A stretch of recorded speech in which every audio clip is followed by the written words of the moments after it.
Hello guys, welcome back to my channel. അപ്പോൾ ഇന്നൊരു cooking video ആയാലോ. ചിക്കൻ പാർട്സ് ഉണ്ട് കേട്ടോ. അപ്പോൾ ആദ്യം കുറച്ച് ഒരു പാത്രത്തിലേക്ക് മുളക് പൊടി, കുരുമുളക് പൊടി, പിന്നെ കുറച്ച് മഞ്ഞൾപ്പൊടി, കുറച്ച് ഉപ്പ്, പിന്നെ കുറച്ച് കളറിന് വേണ്ടിയിട്ട് കാശ്മീരി മുളക് പൊടിയും ഇട്ട് കുറച്ച് ചിക്കൻ മസാലയും ഇട്ട് നല്ലതുപോലെ മിക്സ് ചെയ്യണം കേട്ടോ. വെള്ളം ഒഴിച്ച് നല്ലതുപോലെ മിക്സ് ചെയ്തെടുക്കാം. എന്നിട്ട് അതിലേക്ക് നമുക്ക് കുറച്ച് ചിക്കൻ പാർട്സ് ഇട്ട് കൊടുക്കാം.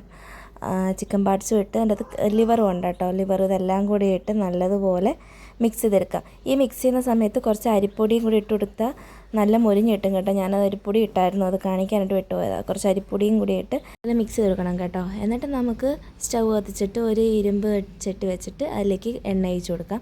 എണ്ണ നല്ല ചൂടായി വരുമ്പോഴത്തേക്കും നമുക്ക് ഈ ചിക്കൻ പാർട്സ് കുറച്ച് കുറച്ചായിട്ട് എടുത്തിട്ട് നല്ലപോലെ മൊരിച്ചെടുക്കാം കേട്ടോ. നല്ല മൊരിച്ച് പൊരിച്ചെടുക്കണം. അതിൻ്റെ ഇടയിൽ വേണമെങ്കിൽ നമുക്ക് ഇതേപോലെ റീൽസൊക്കെ പ്രാക്ടീസ് ചെയ്യാം. അതിനുശേഷം എന്താ കണ്ടില്ലേ, ഇതേപോലെ നല്ല മുരിച്ചെടുത്ത് നമുക്ക് ടേസ്റ്റ്. എനിക്ക് ഈ ലിവറിൻ്റെ പാർട്ടാട്ടോ ഏറ്റവും കൂടുതൽ ഇഷ്ടം. മറ്റേ പാർട്സൊന്നും ഞാൻ അധികം കഴിക്കത്തില്ല. ലിവറാണ് ഞാൻ ഏറ്റവും കൂടുതൽ കഴിക്കുന്നത്.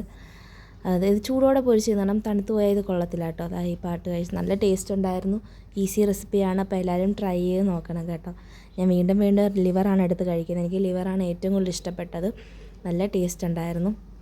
അപ്പോൾ എല്ലാവരും ട്രൈ ചെയ്ത് നോക്കിയിട്ട് ഫീഡ്ബാക്ക് അറിയിക്കണം കേട്ടോ. അപ്പോൾ ഇന്നത്തേക്ക് ഇത്രയേ ഉള്ളൂ. എല്ലാവരും വീഡിയോ സപ്പോർട്ട് ചെയ്യുക, ലൈക്ക് ചെയ്യുക, ഷെയർ ചെയ്യുക, സബ്സ്ക്രൈബ് ചെയ്യുക. അപ്പം ഇന്നത്തേക്ക് ഇത്രയേ ഉള്ളൂ. ബാക്കിയുള്ള വിശേഷങ്ങൾ അടുത്ത വീഡിയോസിൽ വരുന്നവരെ ലവ് യു ആൻഡ് ബൈ.